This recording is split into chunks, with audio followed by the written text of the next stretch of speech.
तो एक सवाल जो हमेशा से दिमाग में आता रहा है, क्या रावण की लंका सच में डूब गई थी? चलिए आज इसी की पड़ताल करते हैं। अब देखिए, ज्यादातर लोगों से पूछें तो जवाब मिलेगा कि रावण की लंका मतलब आज का श्रीलंका, है ना? पर क्या यह सच है या कहानी कुछ और ही है? चलिए इस आम धारणा को थोड़ा खंगालते हैं और देखते हैं कि सबूत क्या कहते हैं। और सच कहूं तो सदियों से जवाब हाँ ही माना गया है। मतलब लोक कथाओं में, हमारी आपकी आम समझ में लंका मतलब श्रीलंका, बात खत्म। पर कहानी इतनी सीधी है नहीं। जैसे ही आप पुराने ग्रंथों और हाँ साइंटिफिक सबूतों को साथ में रखते हैं ना, तो पूरी तस्वीर ही बदल जाती है। तो चलिए सबसे पहले इसी आम धारणा की बात करते हैं। देखिए, भारत के ठीक दक्षिण में एक द्वीप है, नाम भी मिलता जुलता है, तो ये मान लेना बहुत स्वाभाविक लगता है ना? और मजे की बात यह है कि कई रिसर्चर्स ने भी इस पर ज्यादा सवाल नहीं उठाए और इसे सच मान लिया। लेकिन अब आते हैं सबसे दिलचस्प हिस्से पर, ग्रंथों का गणित।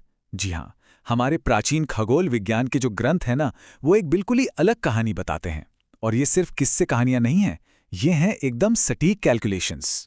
देखिए, सूर्य सिद्धांत और आर्यभट्टीय जैसे जो हमारे बड़े बड़े ग्रंथ हैं, वो लंका को एस्ट्रोनॉमिकल कैलकुलेशंस के लिए एक कह सकते हैं एक 0 पॉइंट या रेफरेंस पॉइंट मानते थे। उनके हिसाब से लंका थी 0 डिग्री लैटिट्यूड पर और उस प्राचीन प्राइम मेरिडियन पर जो उज्जैन से गुजरती थी। इसके लिए एक खास संस्कृत शब्द भी है, निरक्ष, जिसका मतलब ही है बिना अक्षांश के, यानी बिल्कुल इक्वेटर पर।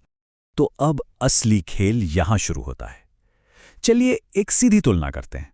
ग्रंथ क्या कहते हैं कि लंका है 0 डिग्री लैटिट्यूड पर, यानी इक्वेटर पर, और आज का श्रीलंका वो है लगभग 7.5 डिग्री नॉर्थ में। फिर ग्रंथ कहते हैं कि लंका उज्जैन मेरिडियन पर है और श्रीलंका वो उस लाइन से काफी पूरब में है। मतलब कोऑर्डिनेट्स का कोई मेल ही नहीं है दूर दूर तक। ये कोई छोटी मोटी गलती नहीं है, ये एक बहुत बड़ा अंतर है। चलिए अब खगोल विज्ञान से आगे बढ़ते हैं और देखते हैं कि खुद रामायण हमें क्या सुराग देती है। सबूतों की पड़ताल करते हैं। रामायण में एक बहुत ही स्पेसिफिक शब्द का इस्तेमाल हुआ है लंका की दिशा बताने के लिए, नैऋत्य। इसका सीधा सा मतलब है साउथ वेस्ट, यानी दक्षिण पश्चिम।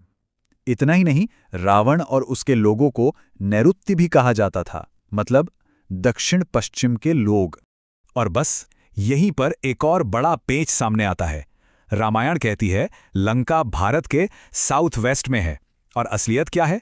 श्रीलंका भारत के साउथ ईस्ट में है। मतलब दिशाएं बिल्कुल ही उल्टी हैं। ये कैसे हो सकता है? अच्छा, एक और कमाल का एस्ट्रोनॉमिकल क्लू है। जब सुग्रीव अपनी सेना को सीता जी की खोज में दक्षिण भेजते हैं, तो एक खास हिदायत देते हैं।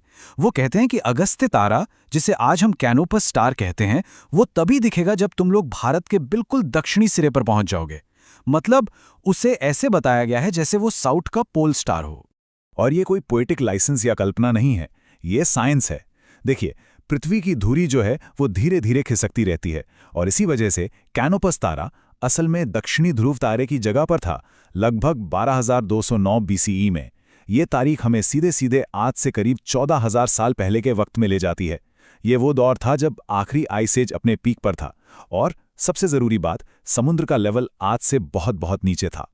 और यहीं से कहानी में जियोलॉजी यानी भूविज्ञान की एंट्री होती है।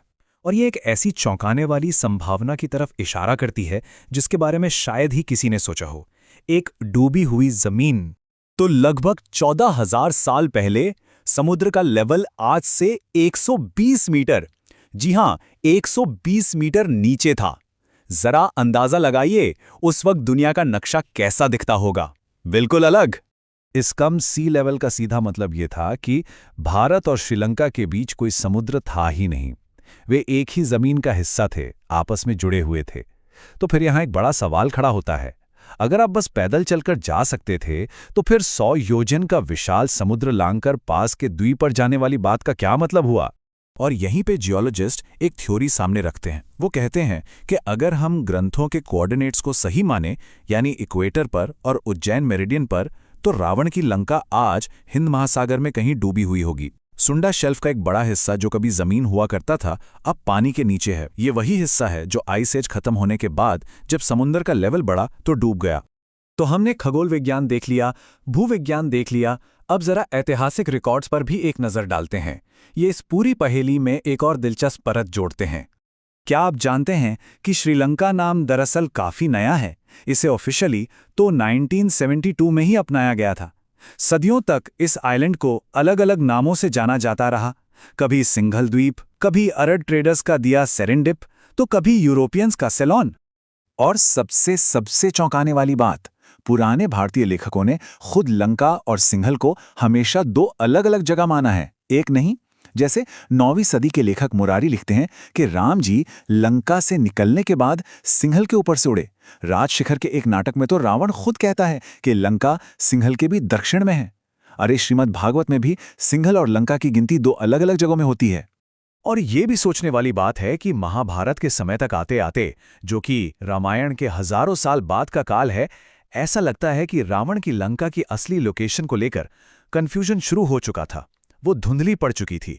और ये बात बिल्कुल सेंस बनाती है अगर असली लंका महाभारत से भी हजारों साल पहले ही समुद्र में समा गई हो, है ना? तो चलिए सब कुछ एक साथ रखते हैं।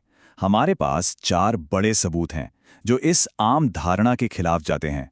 पहला, एस्ट्रोनॉमिकल मिसमैच। लैटिट्यूड, लॉन्गिट्यूड कुछ भी मैच नहीं करता। दूसरा, डायरेक्शनल मिसमैच। रामायण कहती है साउथ वेस्ट, असलियत है साउथ ईस्ट। तीसरा, जियोलॉजिकल मिसमैच। रामायण का समय हमें एक ऐसे युग में ले जाता है जब एक जमीन डूबी हुई थी। और चौथा, हिस्टोरिकल मिसमैच। पुराने लेखक खुद लंका और सिंघल को 2 अलग अलग जगह मानते थे। तो ये सारे सबूत किस तरफ इशारा कर रहे हैं? यही कि रावण की लंका शायद वो जगह नहीं है जिसे हम हमेशा से लंका मानते आए हैं। और ये हमें एक बहुत ही गहरे और बड़े सवाल के साथ छोड़ जाता है।